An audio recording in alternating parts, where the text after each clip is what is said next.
Assalamualaikum warahmatullahi wabarakatuh. Alhamdulillahirabbil alamin. Alhamdulillahilladzi anzalal qur'ana hudal linnas wa bayyinatin minal huda wal furqan. Asyhadu an la ilaha illallah, asyhadu anna Muhammadan abduhu wa rasuluh. Allahumma shalli wa sallim wa barik ala Muhammad wa ala alihi wa sahbihi ajmain, amma ba'du. Alhamdulillah, puji syukur kita panjatkan kehadirat ilahi Rabbi. Saudaraku, kita masih bersama Dewan Dakwah Islamiyah Indonesia Kota Cirebon. Kita masih berlanjut ya, hari ini kita kultum yang ke-14 di Ramadan tahun ini. Saudaraku, kemarin ya kita seling dengan ada gerhana bulan ya, ada gerhana bulan, tapi masih ada hubungannya dengan sholat sebagai satu doa ya, memohon kepada Allah Sang Pencipta langit dan bumi, matahari dan bulan. Saudaraku ya, ketika kita telah selesai menyatakan diri sebagai muslim, bersyahadat, menyatakan dengan lisannya untuk mewujudkan bagaimana keislaman itu melaksanakan sholat. Nah, doa iftitah sudah kita pahami bersama bahwa itu semua yang kita baca adalah ada dua alternatif. Alternatif pertama, kita tidak mau bermusyrik ria, tidak mau mensyirikatkan Allah, ya berbuat syirik, tapi kita hanya beribadah, inna sholati wa nusuki wa mahyaya wa mamati lillahi rabbil alamin. Hanya ya, hidup dan matiku hanya untuk Allah. Selama aku hidup sampai aku mati, lillahi rabbil alamin, sesuai dengan aturan main bagaimana cara hidup secara islami. Saudaraku, mari kita melangkah setelah kita doa iftitah. Tentunya satu bacaan Quran yang wajib di dalam sholat adalah Al-Fatihah, surat Al-Fatihah ya. Sementara surat yang lain setelah membaca Al-Fatihah itu adalah bacaannya sunnah. Karena ini wajib, maka harus kita pahami betul apa itu Al-Fatihah sebagai pembuka ya, pembukaan dalam kitab Al-Quran ya.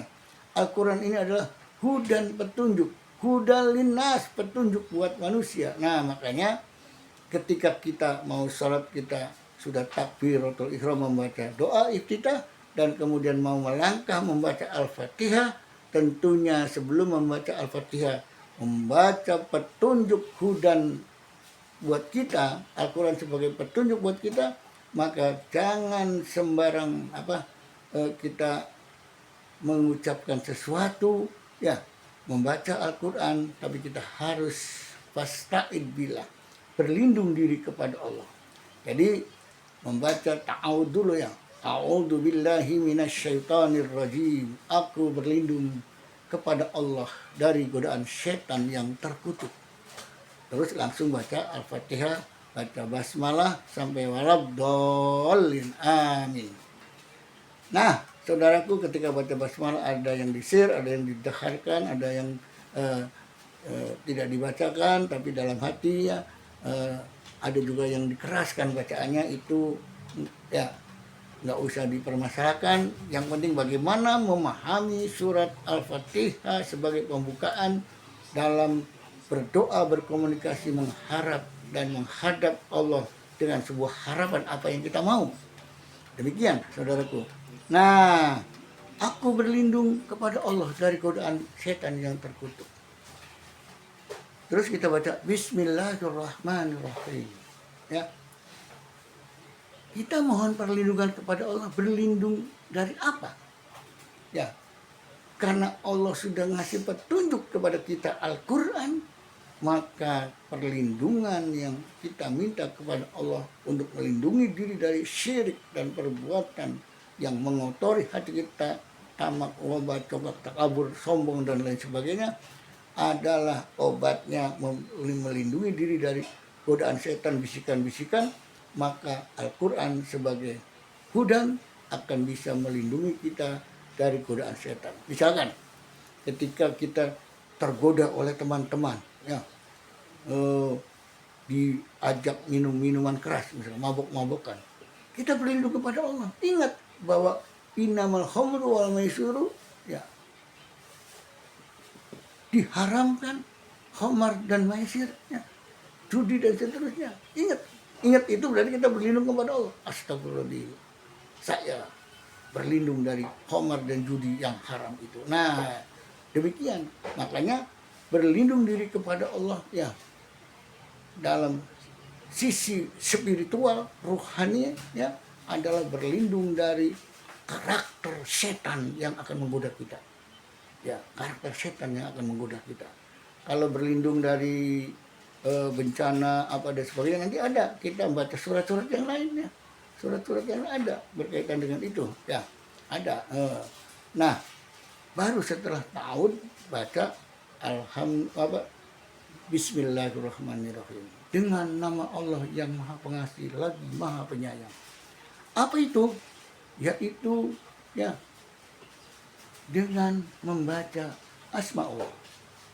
Asma Allah ada berapa? Ada 33. 33, ada 99. 33 sebelum habis sholat ya. 99 asma Allah. Ya bismillah. Termasuk Ar-Rahman, Ar-Rahim itu adalah asma Allah. Ya, bagian daripada Asmaul Husna. Nah, berlindung diri dengan apa yang Allah berikan. Nama-nama Allah ini untuk perlindungan diri kita. Misalkan ya, kita ini sebagai manusia pengen dikasih Allah, maka itulah Rahman dan Rahimnya Allah. Allah Maha Pengasih, Maha Penyayang. Nah, kalau Allah Maha Pengasih, Maha Penyayang kepada kita, setelah sholat, apakah kita bisa mengasihi orang lain, menyayang orang lain? Allah saja sayang sama kita. Nah, itu harus diterapkan setelah sholatnya. Bismillahirrahmanirrahim itu seperti itu. Kalau kita motong ayam, baca basmalah, Bismillahirrahmanirrahim, ya. Diempal ayamnya, digulai, banyakin airnya, jangan lupa tetangga dikasih. Itu motong ayam Bismillah itu tetangga harus dikasih. Kalau nggak kalau pakai Bismillah tetangganya tidak dikasih, kenyang sendiri, belum Bismillah namanya. Luar biasa saudaraku ya. Kita mengkaji Al-Fatihah aja udah luar biasa nih. Baru Ar-Rahman, Maha Pengasih. Ar-Rahman, Allamal Quran. Jadi Ar-Rahman ini adalah di dalamnya ada nilai-nilai spiritual. Al-Quran. Jadi kalau kita ingat Ar-Rahman, ingat Quran sebagai satu konsep hidup. Allamal Quran, khalaqal insan, di mana sang Maha Pengasih ini adalah menciptakan manusia. Khalaqal insan. Wah, luas sekali ketika kita baca basmalah itu, sehingga sholatnya itu kalau buru-buru rugi ya. Ya kalau buru-buru rugi, tapi kalau pelan-pelan Bismillahirrahmanirrahim. Ingat kasih sayang Allah dan seterusnya. Luar biasa saudaraku ya, di mana Ar-Rahman ini, Ar-Rahim ini sebuah alternatif ya. Allah ngasih kepada semua makhluk, dikasih semua ya. Dikasih, makanya kasih hudal linnas, kasih petunjuk buat manusia itu ya. Al-Quran petunjuk, mau silakan ya, mau beriman mau kufur dikasih sama Allah, sok silakan milih yang mana ya. Nah, baru Allah akan menyayang. Siapa yang beriman akan disayang, mendapatkan surga. Siapa yang kufur juga akan dapat bagian juga neraka. Nah, disinilah Ar-Rahmanir-Rahim ini satu ya, Allah ngasih, tidak pilih kasih, semua dikasih rezeki, dikasih apa, termasuk dikasih ini Quran nih, silakan pilih ya. Ternyata salah pilih, ya salah sendiri, maka tidak dapat Ar-Rahim nanti di akhirat, tidak disayang sama Allah karena dia telah lari dari petunjuk, dia menuju kepada kekufuran, kekafiran. Nah, luar biasa. Jadi Bismillah itu sendiri sudah menunjukkan bahwa kita sebagai mukmin ditingkatkan kualitasnya, bagaimana menghayati makna Ar-Rahman, Ar-Rahim. Allah ngasih kita banyak petunjuk, ngasih rezeki, ngasih apa dan sebagainya, ngasih kebahagiaan, ngasih sehat. Baru kemudian kita Alhamdulillahirabbil alamin. Bersyukur atas pemberian Allah yang Maha Kasih dan Maha Sayang. Bersyukur, alhamdulillah, alhamdulillah, memuji atas pemberian apa yang Allah berikan. Kita menjadikan orang yang tidak lupa nikmat. Nah, oleh karena itu barang siapa yang bersyukur ya atas nikmatmu, ya akan aku tambah nikmatmu. Akan setelah kita baca hamdalah yang menyanjung memuji Allah, bersyukur atas karunia-Nya, Allah kasih lagi Ar-Rahmanir-Rahim. Ditambah lagi kasih sayang Allahnya, Ar-Rahmanir-Rahim. Abrek-abrek ya. Setelah kita bersyukur tambah lagi Ar-Rahmanir-Rahim. Terus Maliki Yaumiddin. Nah, kata Allah, Aku yang merajai di hari kiamat. Nah, bukan hari kiamat saja jadi raja. Hari ini ya dari awal terus sampai kiamat Allah ya yang maha kuasa, maha merajai. Oleh karena itu kalau kita tahu bahwa segala maha raja di raja di seluruh dunia dan alam semesta ini adalah Allah, maka kita jangan menjadi orang yang sombong, orang yang tidak mau menggunakan pola pikirnya dan perasaannya bahwa dunia dan alam semesta ini ada yang menciptakan, ada yang maha kuasa, yaitu Allahu Akbar. Allahu Akbar, Allah maha pencipta. Nah oleh karena itu sikap kita apa? Iya karena wudu, wa iya karena stain. Karena maha kuasa Allah dari sekarang sampai nanti hari kiamat yang merajai segala urusan dunia dan akhirat, maka kita ini haruslah menyatakan diri, aku hanya mengabdikan diri kepadamu, aku hanya menyembah kepadamu, aku hanya menyembah kepadamu. Sehingga ketaatan dari kita hidup sampai mati dalam beribadah.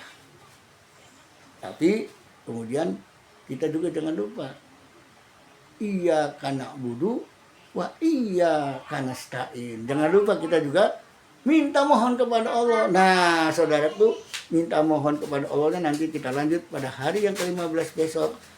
Untuk kita sekarang mari kita sambut suasana menjelang buka puasa. Mari kita bertasawuf. Asyhadu alla ilaha illallah, astaghfirullah, nas'aluka jannata wa na'udzubika minan nar. Allahumma innaka afuwun tuhibbul afwa fa'fu anna ya karim. Ya Allah, Engkau maha pengampun, Engkau suka kepada orang yang minta ampun. Oleh karena itu ya Allah, ampuni kami, anak cucu keluarga besar kami seluruh kaum muslimin dan muslimat yang beriman kepadamu. Ya Allah, ampuni dosa kami ya Allah, bimbinglah kami ke jalan yang lurus ya Allah, jauhkan kami dari godaan setan dan perbuatan-perbuatan durhaka ya Allah. Bimbinglah kami ya Allah, berikan hidayah petunjuk kepada pemimpin kami ya Allah, agar pemimpin kami bisa mengurus negara sesuai dengan amanat yang dibebankan kepadanya, sesuai dengan konstitusi Undang-Undang Dasar 45, memimpin negara dengan pembukaan, mensejahterakan, melindungi bangsa dan menjaga ketertiban dan keamanan. Ya Allah, berikan hidayah kepada para pemimpin kami agar mereka melaksanakan tugasnya dengan sebaik-baiknya. Demikian kurang lebihnya. Mohon maaf. Assalamualaikum warahmatullahi wabarakatuh.